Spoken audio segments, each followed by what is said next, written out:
De Thésée à Mondrian est une proposition que France de Ranchin m'a faite pour cette exposition qui est présentée à la Maison des Arts de Bagneux.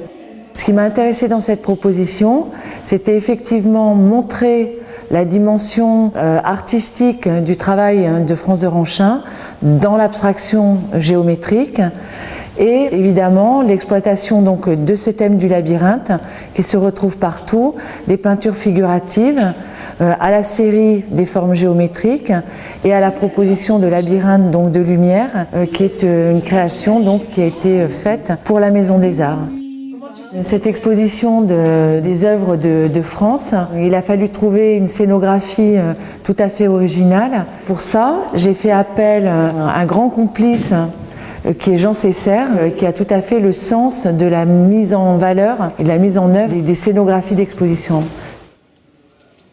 Le titre de Thésée à Mondrian explique d'une façon assez naturelle que Thésée, c'est le cheminement, le labyrinthe, et que Mondrian, c'est la structuration d'un espace très géométrique.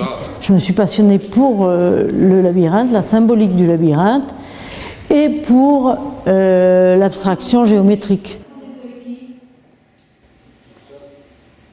Là, ce sont des labyrinthes, ils sont tous jouables, mais c'est surtout le plaisir d'une construction géométrique que je donne aux gens, au public et à moi-même, hein, parce qu'il faut que ça me plaise avant de l'accrocher au mur. Hein.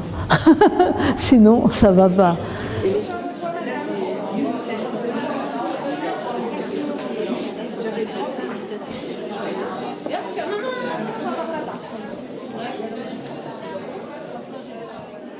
La salle obscure est une proposition de Nathalie Pradel.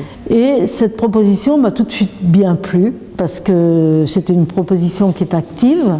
Quand on rentre là-dedans, disons, bon, on est dans un monde un peu perdu, puisque souvent on y rentre quand il fait nuit. Le principe, c'est une grande respiration qui va de la lumière normale à la lumière noire.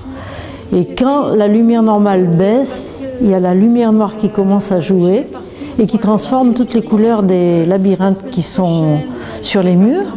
Et quand la lumière baisse encore, c'est les fluos qui commencent à jouer et les phosphorescents, les couleurs transparentes qui deviennent phosphorescentes. Et je trouve que c'est assez étonnant et assez ludique, tout en étant esthétique, quoi. J'ai voulu donner, oui, l'esprit du labyrinthe, et puis des structurations différentes d'un labyrinthe à l'autre. Il y en a deux que j'ai fait directement comme ça sur la toile sans avoir de schéma ni rien du tout, et les trois autres ont été faits avec des trames. La trame est très importante dans le labyrinthe. Dans tous ces labyrinthes, il y a des trames. Bon, et la construction, c'est comme si on pouvait dire la colonne vertébrale d'un labyrinthe ou du tableau. La trame fait le tableau en fait, parce que la trame, elle peut être fine, épaisse, oui, concentrée, plus éloignée. Elle peut être rigide, elle peut être souple. Ça peut être une trame ronde, une trame carrée, une trame qui change tout le temps, qui va du souple au moins souple ou au rigide. C'est cette trame qui va faire la toile que je présente.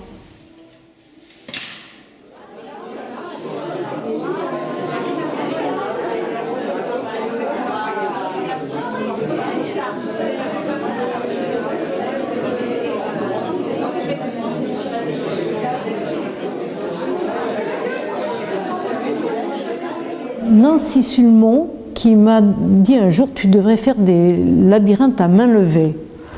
J'ai dit: mais ça va pas, non? À main levée, j'y arriverai jamais. Moi, il me faut une trame. Il me dit: si, tu arriveras. Du coup, j'ai essayé à main levée.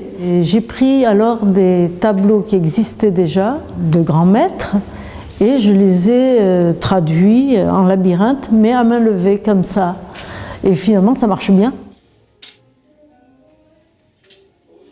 Mais celui-là, il y a des cul-de-sac, comme dans un vrai labyrinthe. Donc on se perd comme dans un labyrinthe.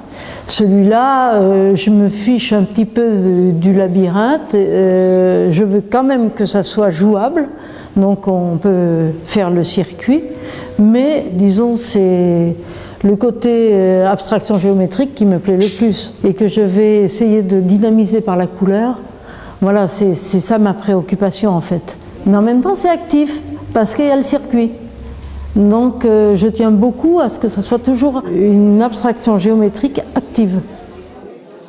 On peut jouer, on peut suivre le cheminement. Le cheminement est quelque chose de sympathique. Pendant qu'on chemine, on réfléchit.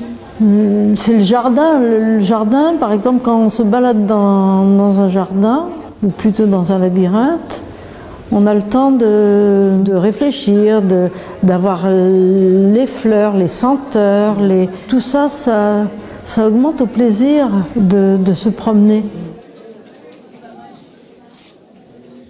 Je mène le promeneur à la sortie, le spectateur qui est là, il goûte, si tu veux, le labyrinthe, comme si c'était un plat à consommer. Le but, c'est d'en sortir joyeux. Hein, d'être content en sortant, voilà, que ça soit ni trop long, ni trop court, mais que tu goûtes le moment présent en étant, comment dire, bien libre pour rentrer dedans, partager parce que bon, effectivement, c'est un partage le labyrinthe. Hein.